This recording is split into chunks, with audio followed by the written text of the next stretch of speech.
la enfermedad de Alzheimer, nuevos avances en su intervención. Esta es la propuesta que nos trae ahora Julia Mayas Arellano, profesora del Departamento de Psicología Básica 2 de la UNED e investigadora experta en funcionamiento cognitivo y envejecimiento.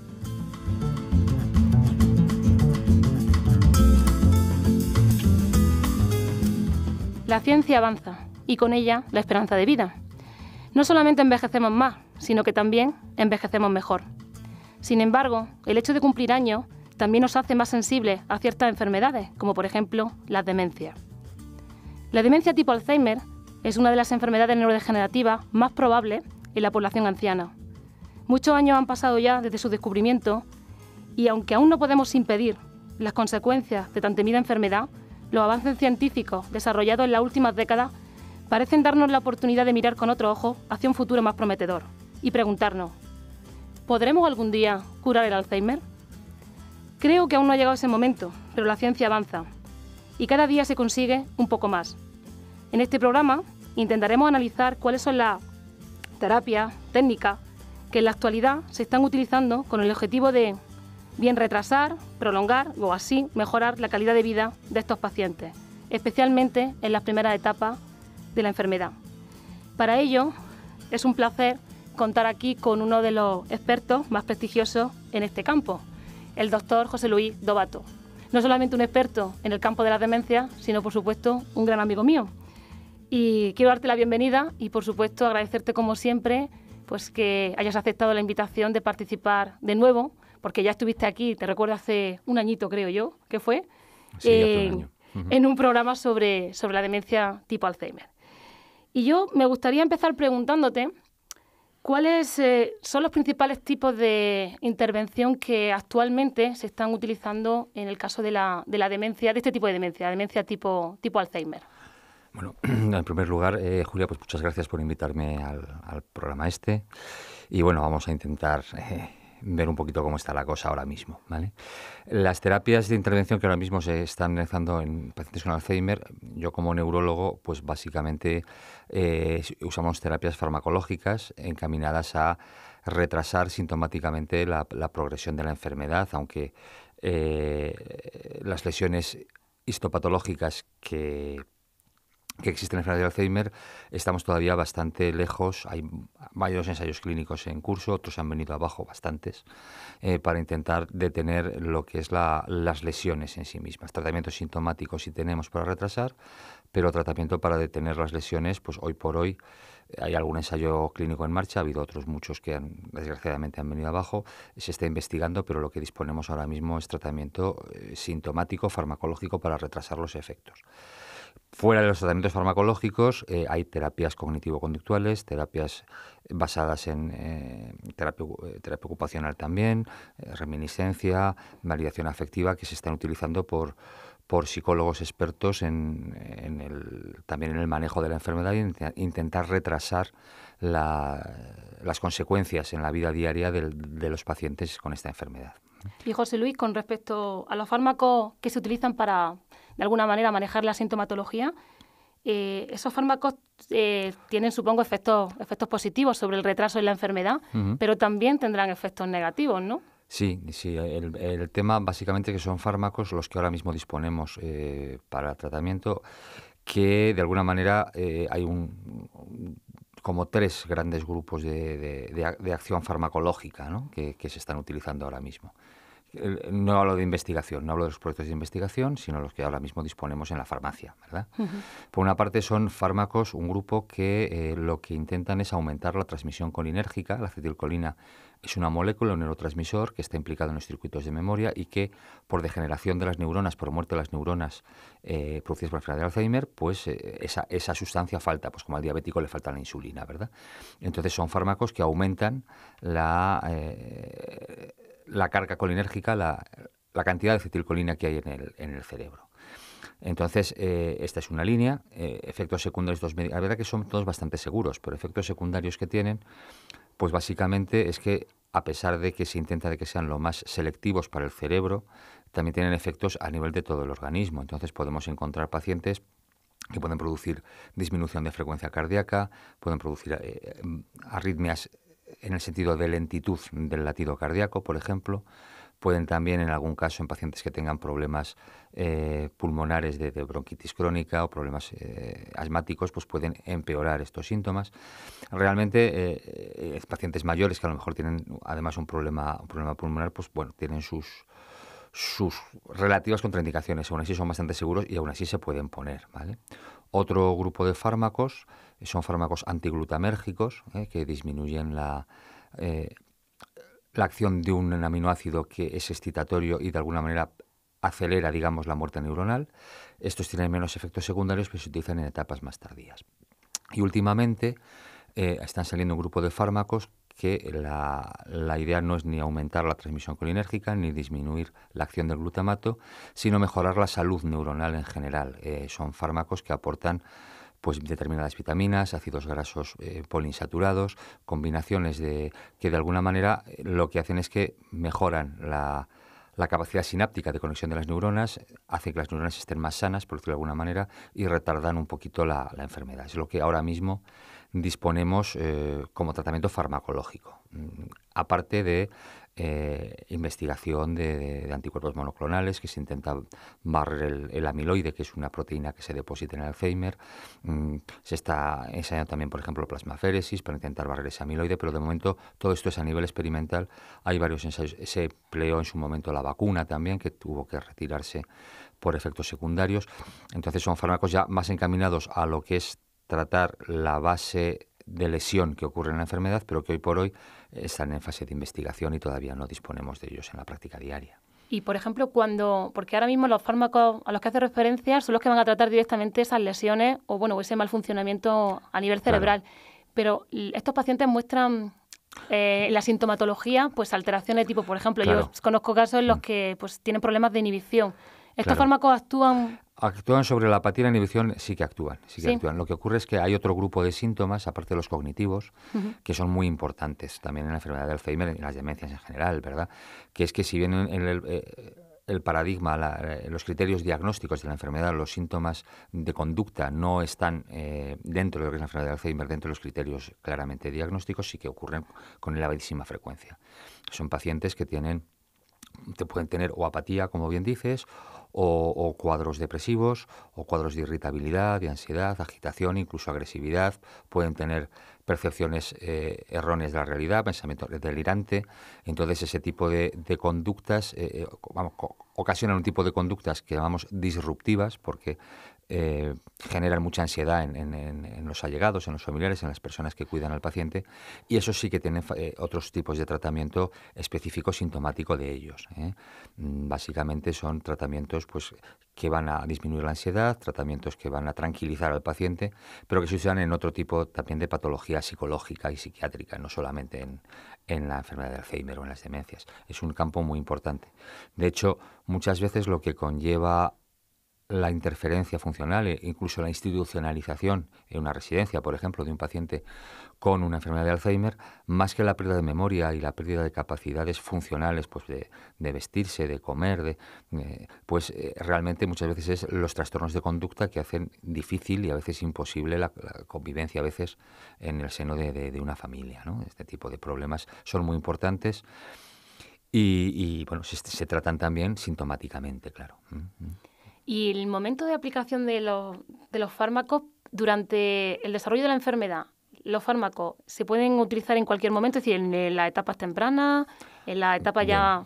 Sí, vamos a ver, básicamente lo que ahora mismo están en indicaciones aprobadas por la Asociación Europea, la Agencia Europea del Medicamento, el Ministerio de Sanidad, pues básicamente establecen como 3 tipos de momento en que usar cada fármaco. Digamos, los procolinérgicos, estos que aumentan la transmisión colinérgica, y esta combinación de fármacos que potencian la vitalidad neuronal, digamos, parece que, en principio, en ensayos clínicos son más eficaces cuanto más precoces. Los fármacos antiglutamérgicos, que también se usan en ensayos clínicos, se ha demostrado eficacia en etapas más tardías y mejoran también en combinación con los anteriores. Entonces, un poquito la idea es empezar con fármacos de estos, combinaciones de productos que aumentan la vitalidad neuronal y junto con procolinérgicos, si no hay contraindicación, y si la enfermedad avanza, va a avanzar indefectiblemente en etapas moderadas e asociar fármacos antiglutamérgicos. ¿Y en las últimas etapas? En las últimas etapas aquí hay un problema, porque realmente en muchas ocasiones se dice que los fármacos a partir de determinado momento ya no tienen sentido, fármacos. No, otro tipo de intervenciones, otro tipo de intervenciones conductuales o terapias no farmacológicas. La experiencia propia y de muchos colegas es que aun en etapas avanzadas, el retirar bruscamente fármacos colinérgicos, es que ya no están haciendo nada, el retirarlos, estos fármacos procolinérgicos, o memantina o tal, pues ocurre un brusco deterioro en el paciente a nivel funcional, a nivel conductual. Por lo tanto, está en cuestión si retirar el fármaco o no en etapas avanzadas. Evidentemente, hay un problema conductual asociado. Es decir, muchas veces, si el hecho de tomar un fármaco va a suponer un trastorno de conducta porque el paciente no quiere tomarlo, no quiere tragar, pues entonces a lo mejor, en etapas muy avanzadas, pues no empeñarnos en dar el fármaco en contra, entre comillas, de la voluntad del paciente, eso va a suponer una agitación, una agresividad, un trastorno de conducta importante. Pero si no es así, incluso en etapas avanzadas siguen teniendo su efecto. Y una pregunta que yo la verdad es que siempre me he hecho, ya sé que por cuestiones éticas, a lo mejor no debería ni hacérmela, pero realmente ya sabemos que afectan, que tienen efectos positivos sobre el funcionamiento cognitivo y también a nivel de los síntomas conductuales. Pero realmente esa eficacia, ¿cómo la podemos traducir a el tiempo que van a estar en mejores condiciones? Porque, no se cura, ¿vale? Pero ¿cuánto tiempo van a estar en mejores condiciones o van a estar más estables en la etapa esa inicial, que quizás sea la menos dañina, en comparación con individuos que no estén tomando... Sí, bueno, o que se les coja, a ver, porque por cuestiones éticas supongo que todos están medicados, claro, pero todos están medicados. Pues que a lo mejor que lleguen muy tarde a consulta. No, en principio lo que sí que se ha demostrado en ensayos clínicos es que estos fármacos de media, no solo los fármacos, sino también las intervenciones no farmacológicas, retrasan la progresión de la enfermedad en 1 o 2 años. Uh-huh. Es decir, hombre, no la curan. Yeah. Es una victoria mínima, pero sí que es cierto que pacientes sin medicación respecto a pacientes con medicación o sin intervención conductual contra pacientes con intervención conductual, las escalas funcionales de cómo funciona el paciente en casa, las escalas conductuales, incluso la necesidad de institucionalización, se retrasa de media entre 1 y 2 años respecto de los pacientes que sí que están con alguna intervención farmacológica o no farmacológica respecto a los que se han dejado evolucionar por motivos X a la propia enfermedad. Éticamente no se puede hacer esto, sí.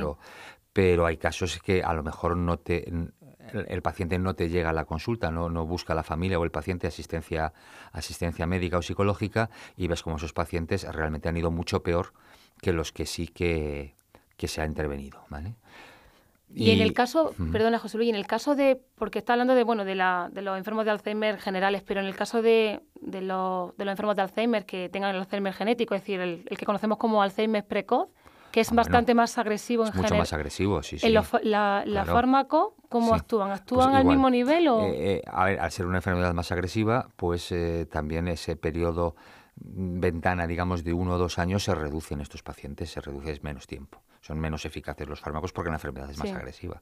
Uh-huh. Son tratamientos sintomáticos y los fármacos hoy por hoy no quitan las proteínas, el amiloide, la proteína tau, que es la que parece que está en la base de la degeneración neuronal. Estos fármacos actúan muy poco sobre ello. Entonces, en un paciente con un Alzheimer genéticamente determinado de inicio precoz, que va a ir mal, va a tener un gran acúmulo de estas proteínas, va a tener una gran muerte neuronal, y los fármacos ahí van a actuar, pero con menos eficacia que si la enfermedad es menos agresiva, claro. Y si en una familia, se me ocurre... que hay Alzheimer y que genéticamente está demostrado que hay una probabilidad grande de que los sucesores tengan algún Alzheimer, ¿hay alguna manera, hay algún tipo de fármaco que se pueda tomar antes de la manifestación? Hoy por hoy no. Vamos a ver, hay que distinguir dos cosas. Una cosa es la enfermedad de Alzheimer genéticamente determinada, que hoy por hoy se sabe que hay 3 mutaciones en 3 cromosomas distintos que la producen. Se transmite de forma autosómico dominante, estas 3 mutaciones, de tal manera que la mitad de la descendencia estadísticamente va a poder presentar la enfermedad. Es una cara o cruz, digamos, en cada paciente, en cada persona. Y Esto, pues desgraciadamente, son pacientes enfermedad muy agresiva, de inicio muy precoz, 45 o 50 años de media, y ahí, bueno, pues es un problema genéticamente determinado, ¿vale? Y luego lo que ocurre es que hay lo que llamamos predisposición genética. Hay algunos factores genéticos que aumentan el riesgo, y el tener varios familiares con enfermedad de Alzheimer aumenta el riesgo, pero no está genéticamente determinado, ¿eh?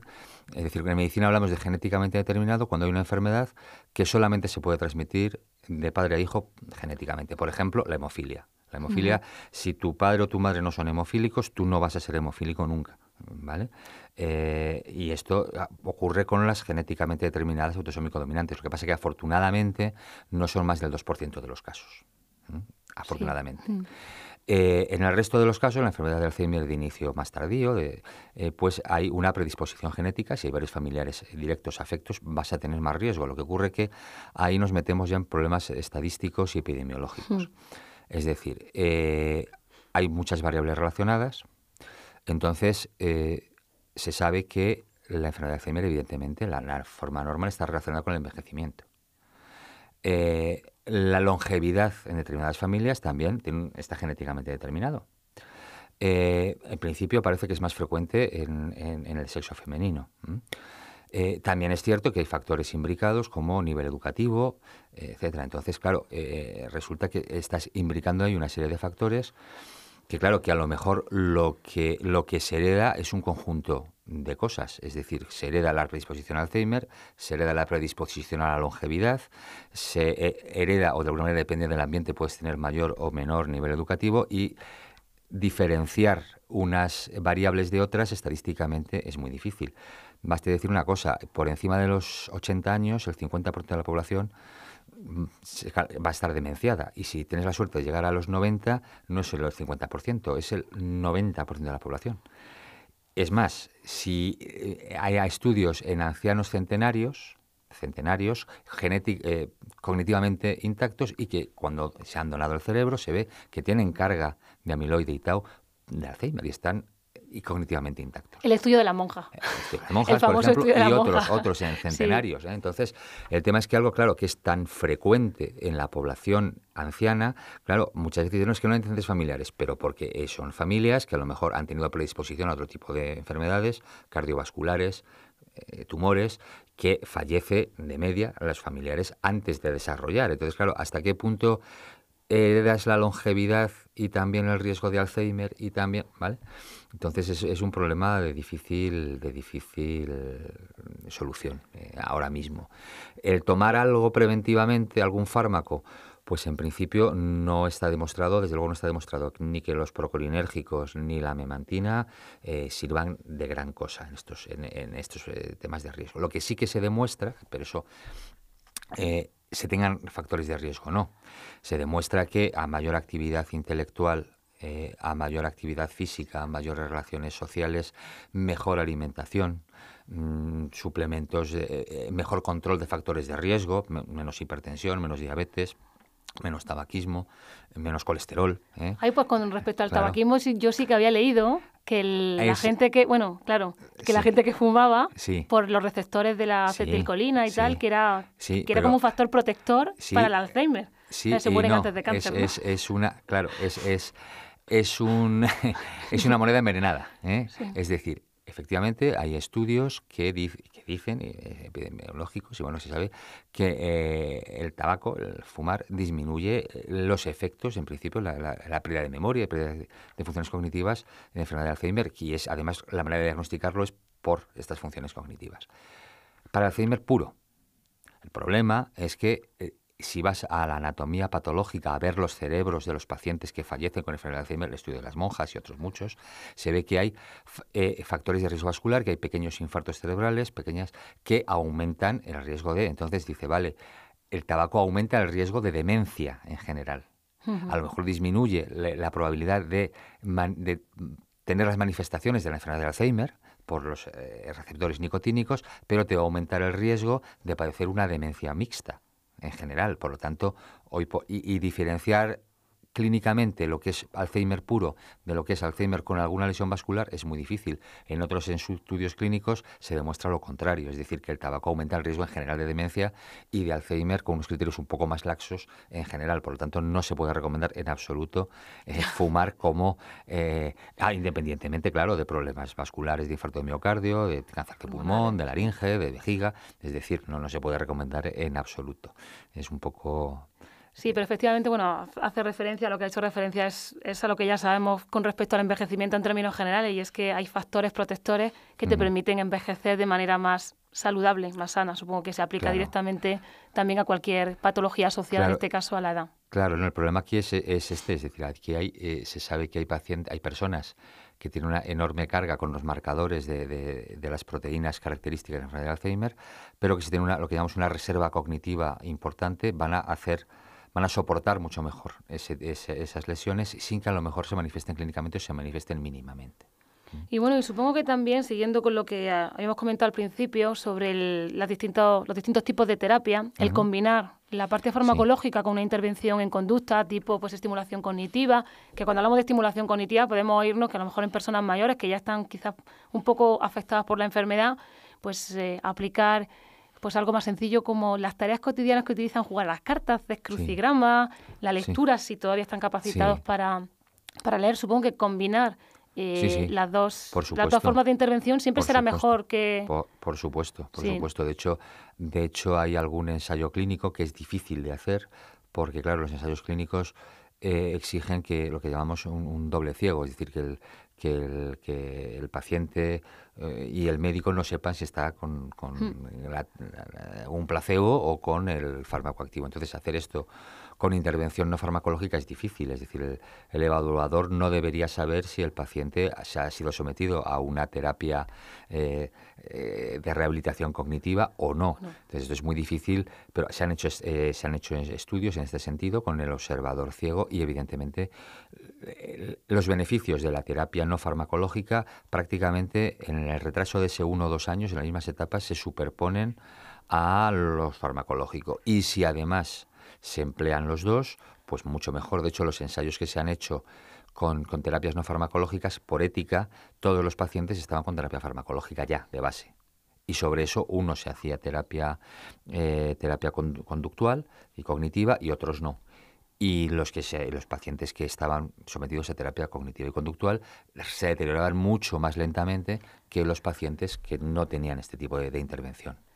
Bueno, yo, José Luis, para acabar sí que me gustaría hacer una pequeña reflexión que tú ya, de hecho, has avanzado un poquito al principio de la charla, y es que es cierto que a día de hoy no hay una cura para el Alzheimer. No.